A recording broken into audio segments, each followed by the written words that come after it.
Well, hello. And today I want to speak to you from two verses in John's Gospel. The first one from John chapter 2, verse 9, the water that was made wine. And then in chapter 15, verse 5, I am the vine, you are the branches. He who abides in me and I in him bears much fruit. For without me, you can do nothing. Now, these are two verses from the beginning and the end of the Gospel, or chapter 2 and chapter 15. And there's a remarkable beauty and symmetry in the structure of John's Gospel, and a consistency in the images and symbols, like the water that was made wine and the vine that we find in chapter 15. The vine is God's machine for turning water into wine. As a tree, it has no strength in its branches. It's unlike the mighty oak or the sturdy mango. This is the smallest and weakest of trees, the vine, and it needs a wooden structure to support its branches. Jesus was never a more fruitful vine than when he hung on the cross, supported by a piece of wood. Now, the cross was a visible and cruel outworking of a beautiful principle in God's very nature.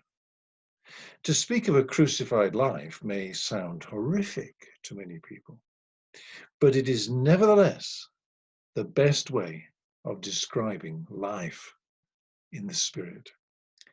Jesus was the most dead man who ever lived. A strange thing to say, but he was. He was dead to money, dead to sin, to pride, to self, to what people thought about him. And at the same time, he was the most alive man, alive to God, to love, to notice others, and to love them. He lived quite naturally in the place of self-denial and God consciousness.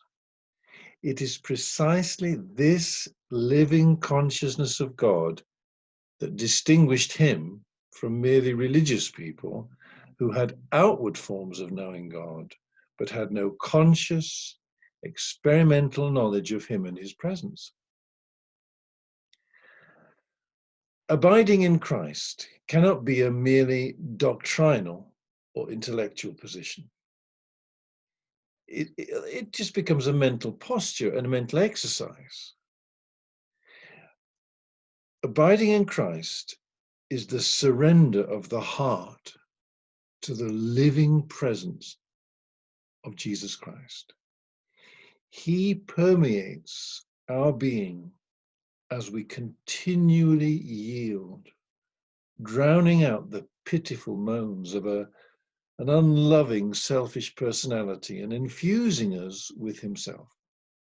Fragrant, delicious fruits of the Spirit appear as we maintain this inner exaltation of Christ above our preferences, above our choices, and even our own lives. To know God's love is sweet beyond description. But to see love growing in our hearts is sweeter still, because it is him producing his life in us, the very same life. It is to know the sweet smelling perfume of love in the deepest fountains of our own life. That's the crucified life. Dead to self, alive to God, and producing this beautiful fruit of love in our being. God bless you.